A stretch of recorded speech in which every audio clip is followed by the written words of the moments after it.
இன்னைக்கு நம்ம எங்க இருக்கிறோம் அப்படின்னு பாத்தீங்கன்னா ஆரணி அடுத்துள்ள, அதாவது ஆரணியில இருந்து 21 கிலோமீட்டர் தொலைவுல இருக்கிற தேவிகாபுரம் அப்படின்னு சொல்லக்கூடிய ஒரு ஊர். இங்க வந்து சிவபெருமானுடைய சிவஸ்தலம் இருக்குது. பொன்மலைநாதர் இந்த சிவஸ்தலமுடைய பேர்.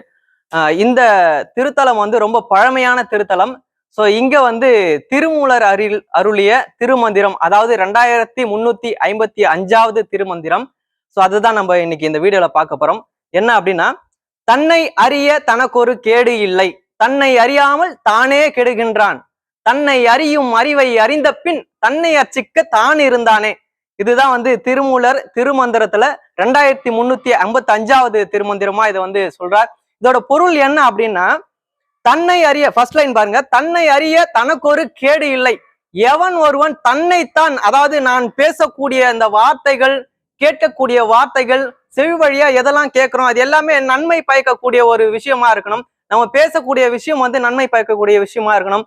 ஸோ நம்ம பழகக்கூடியது, நம்ம செய்யக்கூடிய செயல்கள், இது எல்லாமே நன்மை தரக்கூடியதாக இருக்க வேணும் அப்படின்னு சொல்லிட்டு திருமூலர் அந்த ஃபர்ஸ்ட் லைன்ல சொல்றாரு. அப்போ நம்ம செய்யக்கூடிய அந்த ஒவ்வொரு செயல்களும் வந்து எப்படி இருக்கணும் அப்படின்னா, நம்ம வந்து கவனிச்சு கவனிச்சு செய்யணும். அதுதான் வந்து ஃபர்ஸ்ட் லைன்ல சொல்றாரு, தன்னை அறிய தனக்கொரு கேடு இல்லை.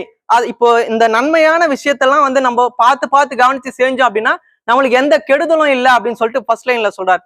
தன்னை அறிய தனக்கொரு கேடு இல்லை, தன்னை அறியாமல் தானே கெடுகின்றான், தன்னை அறியாமல் தானே கெடுகின்றான். எவன் ஒருவன் தான் செய்யக்கூடிய செயலோ பேச்சோ எல்லாமே வந்து அவனை கவனிச்சு செயலியோ பேசலையோ அது எல்லாமே அவனோட கெடுதலுக்காக தான் அப்படின்னு சொல்லி அந்த 2வது வரியில சொல்றார். தன்னை அறியாமல் தானே கெடுகின்றான், தன்னை அறியும் அறிவை அறிந்த பின்.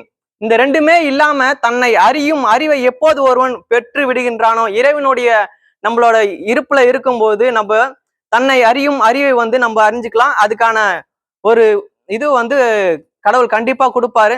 இதுதான் வந்து 3வது வரி. தன்னை அறியும் அறிவை அறிந்த பின் தன்னை அர்ச்சிக்க தான் இருந்தானே. இது 4வது வரி.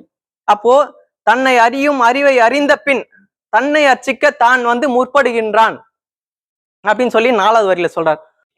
இந்த வீடியோ உங்களுக்கு பிடிச்சிருந்தா லைக் பண்ணுங்க, கமெண்ட் பண்ணுங்க, ஷேர் பண்ணுங்க, அண்ட் மறக்காம நம்ம சேனலை சப்ஸ்கிரைப் பண்ணுங்க. மீண்டும் ஒரு நல்ல பதிவுகளுடன் உங்களை நான் சந்திக்கிறேன். அதுவரை உங்களிடமிருந்து விடைபெறுவது உங்கள் அன்பு சகோதரன் ஹரிகிருஷ்ணன்.